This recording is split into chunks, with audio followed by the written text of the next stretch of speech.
बिस्मिल्लाहिर्रहमानिर्रहीम। तमाम CSS जवानों को खुशामदीद। In this lecture we'll be talking about roadmap to English Précis and Composition। किस तरह से हम इंग्लिश प्रेसी एंड कॉम्पोजिशन की तैयारी को लेके जा सकते हैं ताकि हम अच्छा स्कोर कर सकें। First let's talk about the elements that are the part of our precis exam. vocabulary that comes at number 1.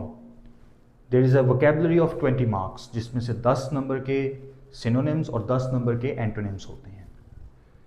Then the big gun, précis. There is a question of 20 marks जिसमें एक passage दिया गया होता है जिसकी आपको प्रेसी करनी होती है। 5 मार्क्स का उसका टाइटल होता है और 15 मार्क्स की प्रेसी होती है।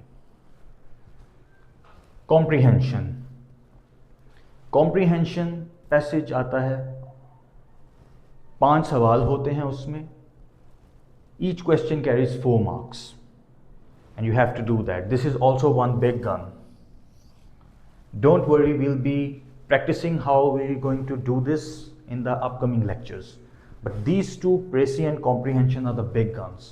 précis एक ऐसा पार्ट है जिसको अगर आप फेल कर लेंगे तो आपका पूरा एग्जाम फेल हो जाएगा। We have discussed this in our last lecture, the importance and significance of the title English Précis and Composition. Correction, there are 5 sentences. Each sentence has to be corrected. इसमें आपके पास option मौजूद होती है। I think 8 sentences होते हैं जिनमें से 5 आपको करेक्ट करने होते हैं। Each correct sentence will give you 2 marks. आपने 5 करेक्ट करने होते हैं और आपके 5 टॉप फर्स्ट 5 काउंट होंगे। फॉर एग्जाम्पल, अगर आप 6 अटैम्प्ट कर आते हैं तो जो सिर्फ फर्स्ट 5 होंगे they will be marked as they will be given the count. अगर आप 6 एक्स्ट्रा करेंगे तो वो एक्स्ट्रा वाला जो है वो नल एंड वॉइड हो जाएगा। Correction, after that there is a punctuation of 5 marks. एक पैसेज दिया गया होता है जिसकी आपने पंक्चुएशन करनी होती है। प्रेपोजिशंस, 5 मार्क्स के प्रेपोजिशंस आते हैं। ब्लैंक्स दिए गए होते हैं सेंटेंसेस में जिनको आपने प्रेपोजिशन से फिल करना होता है। पेयर ऑफ वर्ड्स आते हैं 10 मार्क्स के। It is very important to note in this part कि पेयर ऑफ वर्ड्स में 5 पेयर ऑफ वर्ड्स करने होते हैं। हर पेयर ऑफ वर्ड्स का 2 मार्क्स होते हैं। लेकिन अगर आपको पेयर ऑफ वर्ड्स मिला है और आपको एक वर्ड आता है और दूसरे वर्ड का सेंटेंस आप नहीं बना पाते, then you will be given 0। इसमें आपको बाइनरी मार्किंग होती है। अगर आपका पूरा पेयर ठीक होगा तो आपको 2 मार्क्स मिलेंगे। अगर आपका हाफ पेयर ठीक है तो आपको 0 मिलेगा। And finally the translation, 10 marks की ट्रांसलेशन होती है। उर्दू में पैसेज दिया गया होता है जिसकी इंग्लिश में ट्रांसलेशन करनी होती है। So this is basically the syllabus of the English precis and composition subject. Now let's talk about the road map कि इसको कैसे लेकर जाया जाए। इंग्लिश प्रेसी एंड कॉम्पोजिशन की तैयारी कॉन्टिन्यूसली होती रहेगी। The best way to prepare for your English precis and composition is to enhance your vocabulary, this part, by reading editorials, articles, as much content as you can. Do your research only in English, Urdu में नहीं। आपने English में articles पढ़ने हैं, research करनी है, सारा कुछ इंग्लिश में करना है। कुछ लोग क्या करते हैं कि वो ग्री वोकैबुलरी जो है वो क्रैम करने शुरू कर देते हैं। Trust me, this is not one of the best ways to prepare for your English precis subject. आप क्रैम करेंगे, आप ज़्यादा अरसा इसको रिटेन नहीं कर सकेंगे। वोकैबुलरी, आप ग्री वोकैबुलरी कैंडिडेट्स उसकी तैयारी शुरू कर देते हैं, उसका रटा लगाना शुरू कर देते हैं और कुछ अरसे बाद भूल जाते हैं। बट जो FPSC में जो वोकैबुलरी आती है डैट इज़ एक्सट्रीमली डिफ़िकल्ट। बल्कि एक पैटर्न होता है उनकी जो MCQs आते हैं, सिनोनिम्स एंटोनिम्स, उसमें जो ऑप्शंस होती हैं, there is one particular option, ये एक ट्रेंड नोट किया गया था ये हम CSS क्वालिफायर्स जब डिस्कशन कर रहे थे तो हम सब की म्यूचुअल ओपिनियन थी कि एक ऑप्शन वो ऐसी देते हैं which is the odd one out. तो इसी बेस पे हमने ये ट्रिक यूज़ किया था क्वालिफायर्स, मोस्टली क्वालिफायर्स का यही था कि वो जो ऑड वन आउट होती थी ना, that was the correct option. तो ये 20 मार्क्स की वोकैबुलरी जो थी ये बेसिकली एक ट्रिक के थ्रू बड़ी हेल्प कर गई हमारे लिए।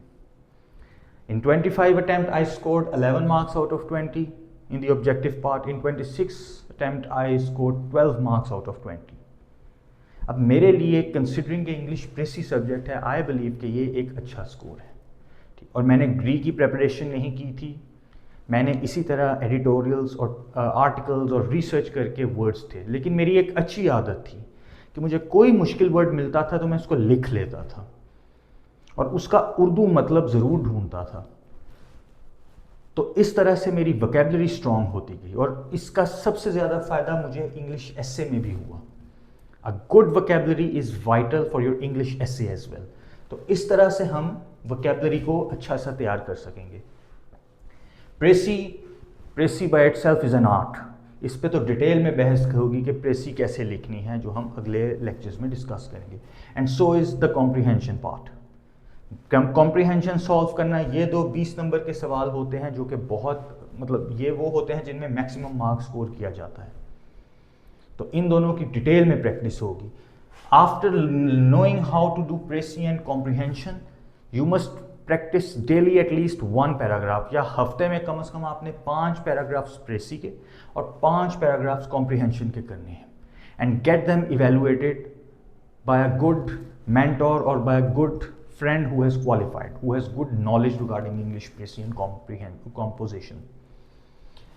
Correction, again same logic, आपको choice of words, आपका sentence structure, punctuation, यहाँ पे ये चीज़ मैटर करती है कि आपको ये सारी चीज़ें आती हैं।